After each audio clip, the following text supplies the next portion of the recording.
And I think one element of building self-confidence is understanding and being your authentic self. That's easier said than done, though, and it does take time and it can be a process.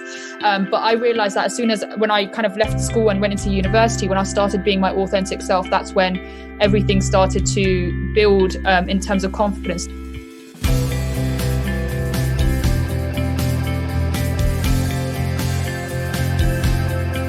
Hello everyone, and welcome to the Student Lawyer podcast series. Whether you're at school, sixth form, university, thinking about a career in law, or exploring law careers, you're in the right place.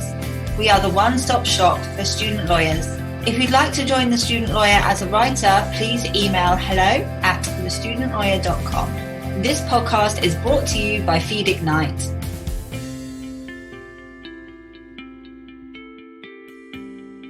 Welcome to the Student Lawyer podcast series. My name's Camilla and I'm an LPC student and future trainee solicitor.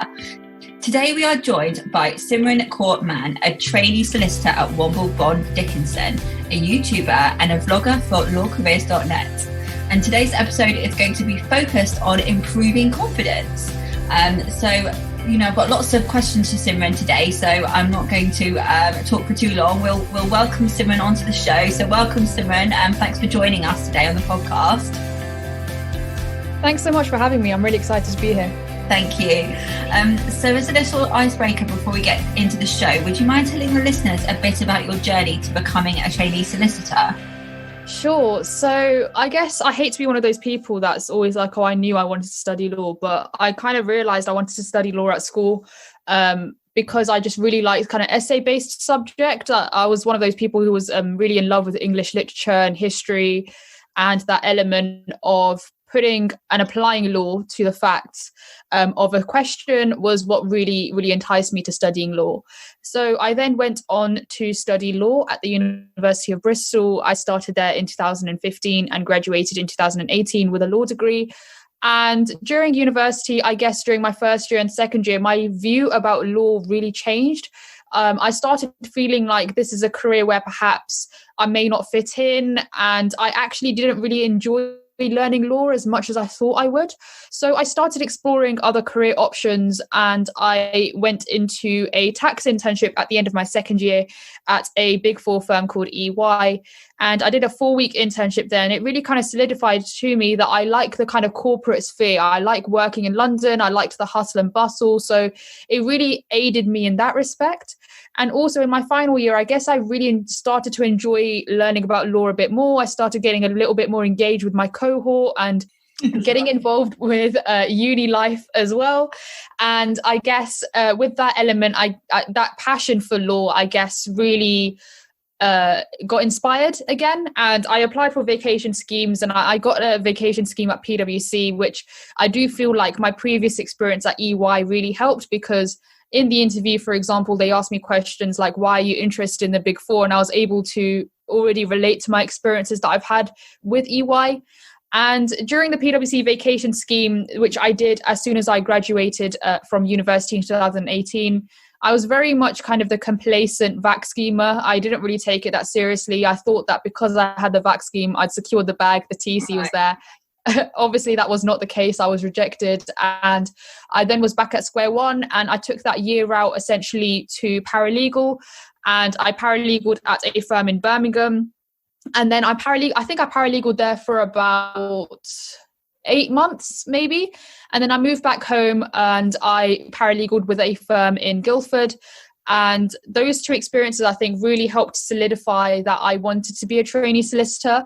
Obviously, not saying that you need to become a paralegal to help you come to that decision. But I think for me, the element of actually applying the law in practice and not just learning black letter law was what really appealed to me. And I guess it was that original reason of why I even wanted to study law in the first place.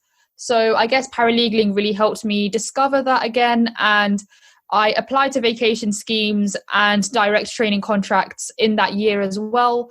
And I got my 3 training contract offers the summer after. What I mean by summer after is the summer after my PwC rejection. So I see. So then I did my LPC with my firm. So they funded for my firm. My firm funded my LPC, and I started my training contract last month. I think it's hitting now 8 weeks into my training contract at Womble Bond Dickinson. So yeah, I'm in the construction disputes team, and so far so good. Brilliant. Well, that sounds like a really great journey. And what I like about what you sort of said is you've gone into, obviously we can see that you've got success now, but there has been maybe some stumbling blocks along the way. Sure. It would be great to kind of dig into a little bit more when we move on to the questions that are focused around building your confidence. But before we get into those, I wondered if you could tell us a little bit more about your social media platform. Sure. So I started it off originally as a platform which some of you guys who are listening may know it as Sim's Legal Mentoring. And essentially what that was about was providing free advice, support and guidance to individuals of ethnic minority groups, of underrepresented communities, because I really did feel like there was a lacking in representation. And it is still the case. I'm not saying it isn't the case anymore. It is still the case that there is definitely more representation that's needed for people of South Asian backgrounds, particularly from my personal experiences as well. And it was essentially aimed at that element. And within that, I used to provide application reviews and stuff like that. I recently kind of rebranded. I think I rebranded into just my name and myself being the brand. I think I did that sometime last year. I guess the main reason for that was I felt like with the time capacity, I couldn't really do application reviews as properly and to like my full effort anymore because of time constraints, because of all these different things that I've picked up. And however the content and my objective still remains the same. I still believe that I want to make the legal career a lot more accessible to everyone. I still believe that there are people out there who experience a lack of information. When I was in the process, for example, I would hear loads of advice like make sure you research effectively or make sure you write concisely. And I wouldn't really kind of understand what that meant. How am I supposed to do that? So that's what my content aims to do. And that's why I created my platform, and it still continues. And that's still my aim to this day.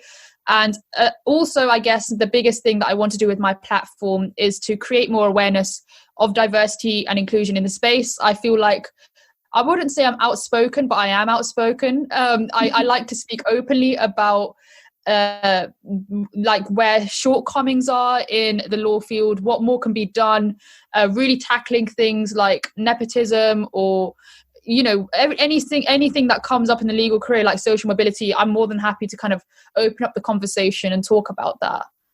Brilliant. Well, two of the things that you kind of mentioned are kind of reasons why I'm a big fan of your YouTube channel specifically. I've been watching your videos on there, and what I really like about them is the amount of detail that you go into with your videos. Like, for example, you said, how to research a firm.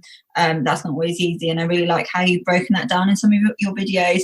And also the fact that you said outspoken, but I just think that you're just very honest in your content. So yeah, I really like that. So for any of the listeners who haven't yet checked out Simran's YouTube channel, I will leave the link for that down below. And yeah, I really think the content's great. So one of the YouTube videos that I really liked, that really hit like a chord for me, was the how I built my confidence video.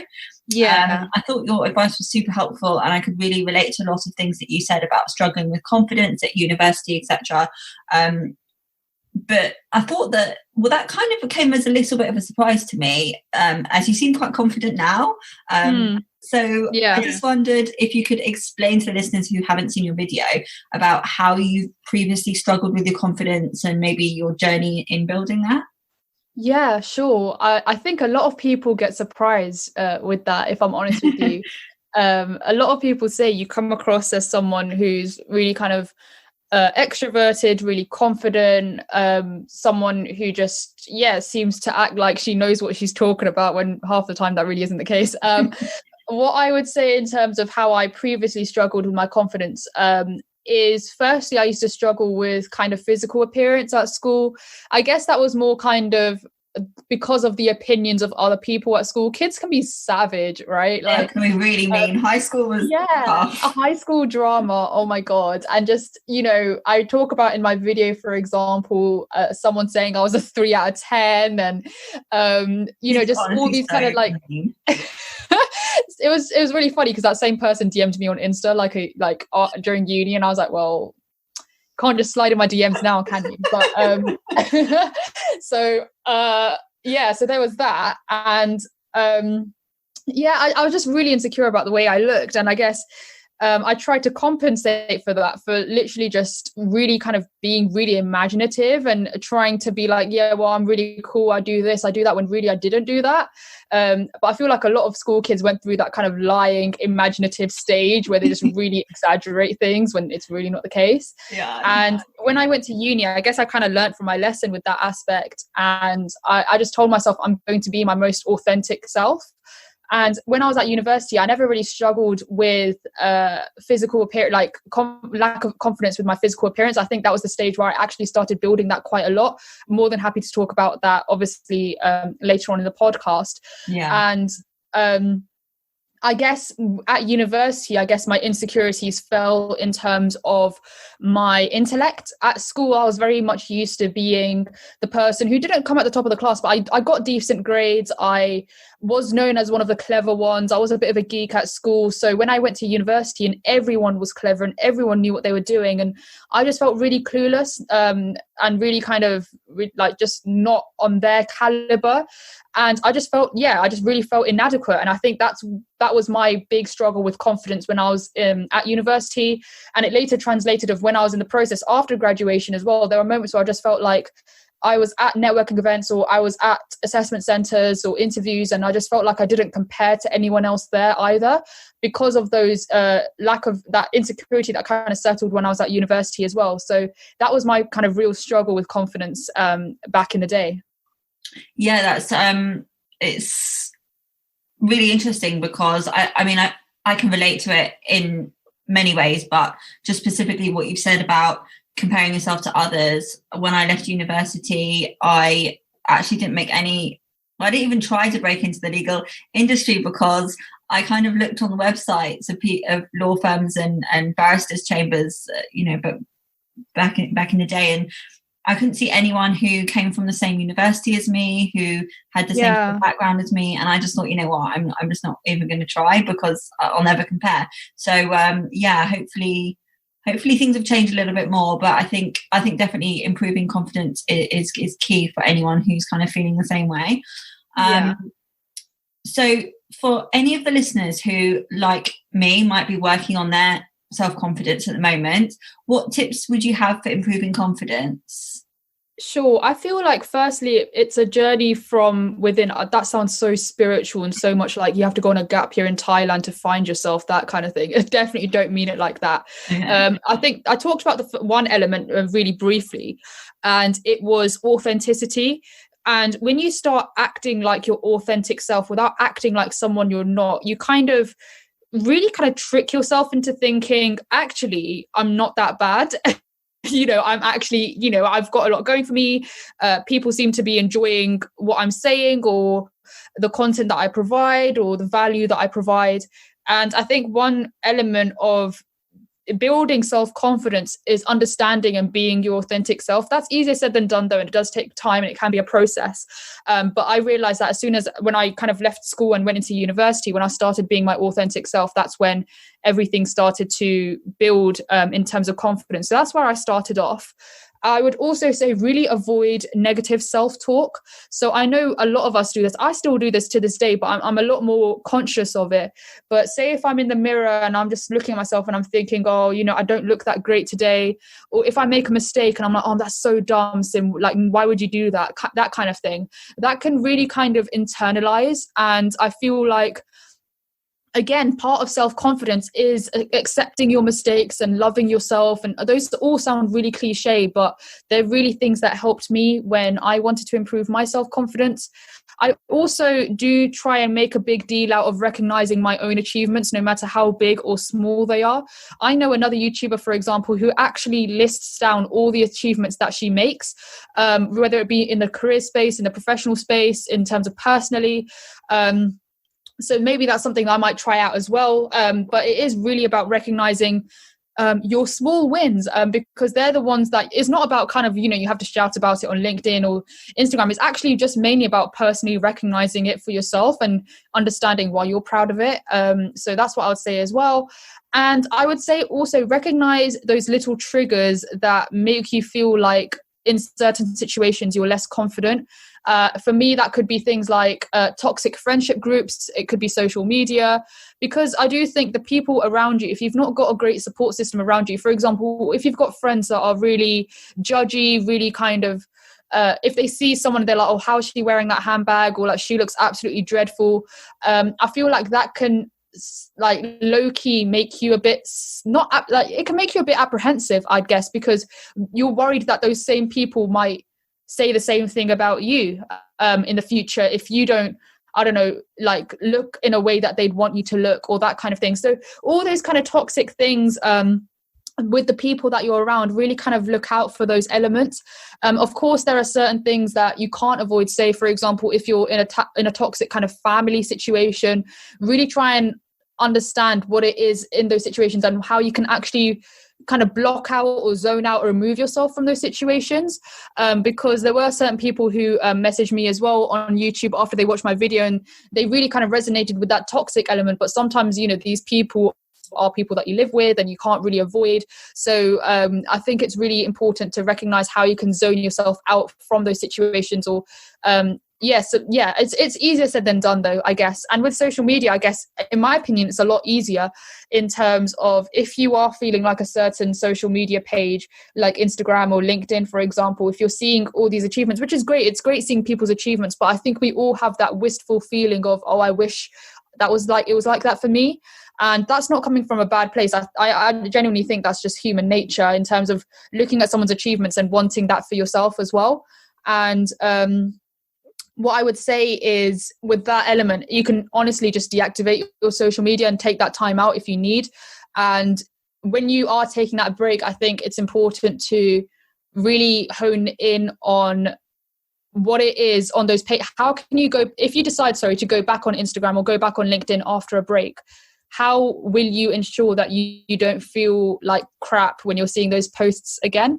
That's what I try and do when I'm taking kind of my breaks away from social media. I had to take one recently, actually, just last weekend, because I was putting way too much pressure on myself in terms of looking at my stats, getting, really frustrated that I wasn't growing fast enough. And what does fast enough even mean, right? It's subjective. And I think that's why I took my break. And during my break, I really kind of took that as a reflection period, because I was really lacking confidence just last week in terms of the content that I created. Whereas someone like yourself, you said you're a big fan of the channel. It doesn't, like, behind the scenes, you don't really see that element, because obviously in front of the camera, I'm just like, oh, hi everyone, welcome to my channel, blah, blah, blah. It's all really smiley and all really kind of like bubbly, but sometimes it can really take its toll on you. So when you are starting to feel like those elements of burnout in terms of lack of confidence, in terms of insecurities, it's great to take that time out too. Those are all really fantastic points. And I really liked what you said about recognizing your small wins. I think that's something that people can, it's quite, I think a lot of the things that you've mentioned are things that you can apply in your life, but it might take some time to kind of work on the process of becoming more confident. And you might get some knockbacks, and you kind of need to, really work on your mindset. But I think one of the things that you mentioned that can be kind of implemented straight away is recognizing those small wins and writing those down. I think that's such a great idea. Because, like, for example, you might get 100 compliments, but if you get one criticism, what's the thing that sticks out in your mind the most? Exactly. It's always criticism. And it doesn't matter how many compliments you get, for some reason those just fall away. So I think writing down your wins is a really good idea. Cool. So one thing I've since securing my training contract last year, I've been reviewing some applications for some people who are still applying for training contracts, and I've noticed a recurring theme. People don't seem to be comfortable selling their experiences in applications, and I quote someone specifically who said that they wanted to answer a question about their proudest achievement, but they didn't want to sound arrogant.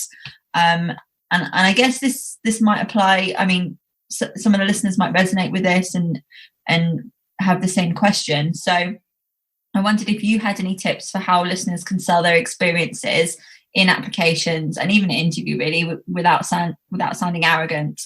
Yeah, I mean, the first thing is in job applications, it's about showing yourself off in a professional manner and understanding what makes you a suitable candidate. So I think a lot of the things like questions like tell us about your proudest achievement, it is honestly that the firm is asking you to shine, so shine. So that's the first thing I would say. Secondly, I would say, if you don't want to sound arrogant, really look out for the wording of how you say things. I talk about this in one of my old YouTube videos. I think I'm analyzing my worst applications or something, and I remember I used the term in one application. I said I mastered the ability to communicate with clients. And I remember this. I've seen that video. Yeah, that's thanks for watching. But master the ability, like, what is that even about? Like, if I'd mastered the ability to communicate, I don't even need to have a trainee solicitor. Like, I don't need a training role. I think it just came across as really OTT, really kind of arrogant, really like, I don't need your training. I've already mastered it. And yeah, I think it's really being mindful of the wording that you use on how you say things. If I wanted to rephrase that, I could easily say I've honed in on my ability, or I've enhanced my ability, because that just says that, or I've improved my ability, because that's not saying that you're at the absolute top of your game. It's just saying that you've improved it, and obviously it's suggesting that, you aim to improve it even more as you go along in your career journey. So essentially, that's what I'd say as well. Look out for how you word things. Look out for those keywords that may sound a little bit OTT, a bit flowery, a bit arrogant. And what I would say also is when you are talking about things like your proudest achievement, or those questions where you're allowed to kind of show off a bit about yourself, essentially just frame yourself in the mindset of you're speaking facts, right? Your proudest achievement is your proudest achievement, and no one can take that away from you. And then what you're doing is essentially linking it back to the firm that you're applying to. I wouldn't really necessarily call that showing off. I'll just call that answering the question and what's being asked of you. So I'll just reframe the kind of narrative in my head in terms of what they're asking for. Because in an application, if you're not talking about your achievements in a manner in which that shows that you're proud of yourself, then the firm's not going to have that confidence to take you on either, if that makes sense. Yeah, definitely. I think that's a really good explanation of that. So thank you so much. Congratulations on starting your training contract recently with Womble Bond Dickinson. How has it been starting your training contract in a pandemic, and what advice would you give to anyone who's about to undertake a virtual back scheme or start their training contract remotely? I would say, firstly, thank you so much, first of all, for the kind words. I did start my training contract 7 weeks ago now, and I would say, honestly, hand on heart, starting remotely was a lot harder than what I thought at first. I thought before my training contract, I've done Zoom calls before. I'm pretty much used to things like communicating to a screen, essentially. So I thought I'd be okay. However, I think there's two key things when you're starting a training contract virtually that really made it hard for me personally. Is firstly the element of not being surrounded by people in your team or outside your team. So learning, this has become such a key term, like during this whole thing, but the whole, you've probably heard this as well, Camilla, but learning by osmosis in terms of, I hate saying that now, everyone keeps saying it, it's really jarring me, but it's that element of learning from people around you, overhearing your partner on a conversation with a client, or going to the kitchen and talking to someone, or overhearing a conversation between two people. Is that kind of element is something that you really do miss out on when you are starting a job virtually, whether it be in the legal sphere or not, right? And that is something that I found difficult, but also the element of not knowing whether I was disturbing people in my team.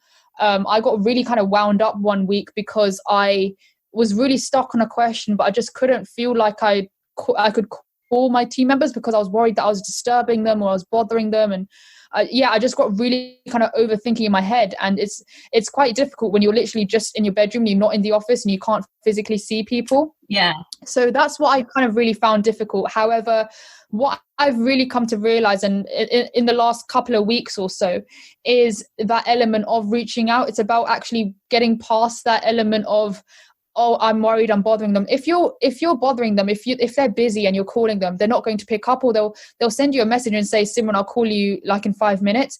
And it's really not that deep. I really kind of played it out in my head. And I've tried reaching out to more people now this week's already started, but last week and the week before, and it's really helped me out. And instead of racking my brains, being sat there for ages, being stuck on a question, I could just pick up the phone, call someone in my team, they would answer it, job done, I can move on and carry on with the task free of mind and just, with a lot less pressure and stress.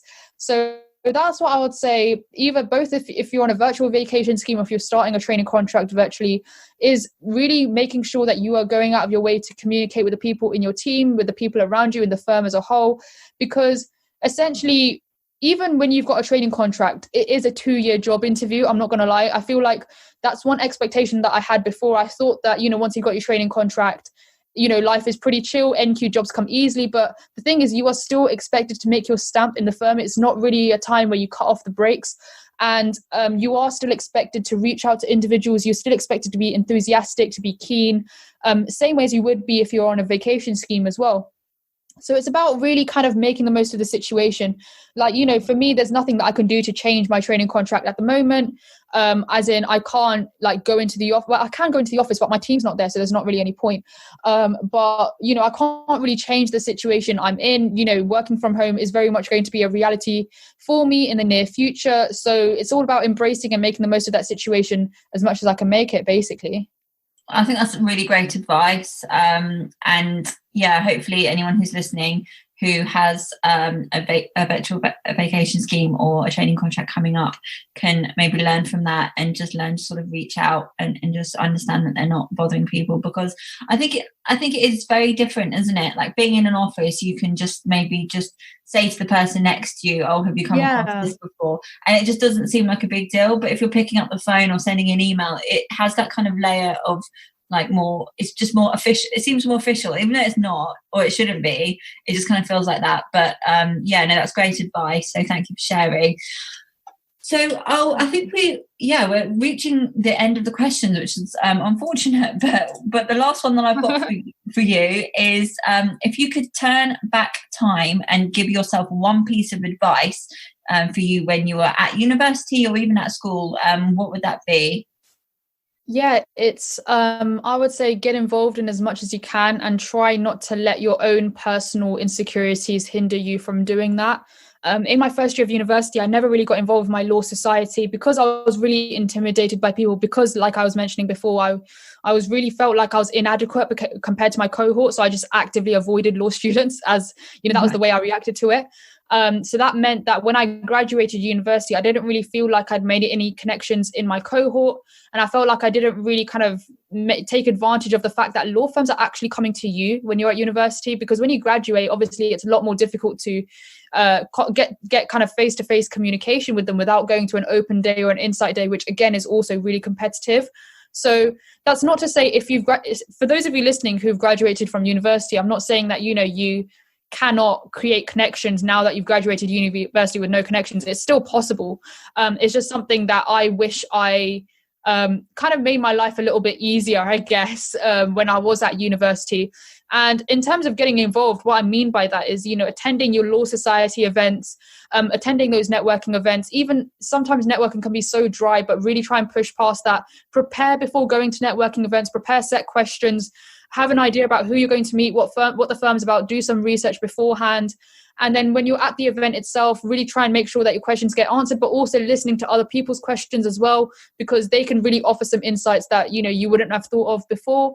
And also outside of law as well, really get involved with anything that you're really passionate about outside of university. I think that was one element that really saved me. Actually, I was president of my Punjabi society at university. So I was, and I was also social secretary of like Bollywood dancing or something as well. So that's cool. Those elements really stood out in my application. I think they really like aided in bolstering my application. And I was involved in my university law clinic as well in my final year, which was pro bono, which I also really do recommend if you get the opportunity to do that. So I would say also, don't only try and focus on, getting your law degree. Obviously it's great. Grades are important, like getting a 2-1 and above is great. However, don't try and just siphon yourself off to be just doing that, because unfortunately law firms are looking for more than just grades at the moment. Brilliant. Thank you so much for all of the advice you've given during this episode. No worries. And just finally, where can listeners connect with you and follow your journey? Yeah, sure. I mean, I am the most active on YouTube. That's where most of my advice is. So if you've listened and you liked anything that I heard and you want to hear more, YouTube is probably the best place for that. And if you want to reach out and have a chat with me, feel free to message me on LinkedIn or Instagram. Brilliant. Okay, well, I'll leave the details to all 3 of those platforms in the show notes, so listeners can find those easily. But yeah, thank you so much, and thank you to all the listeners for tuning in. If you've got any questions, then you can email us at hello@thestudentlawyer.com, and if you could leave us a rating and review and give us a subscribe or follow wherever you listen to your podcasts, that would be amazing. So thank you everyone, and goodbye.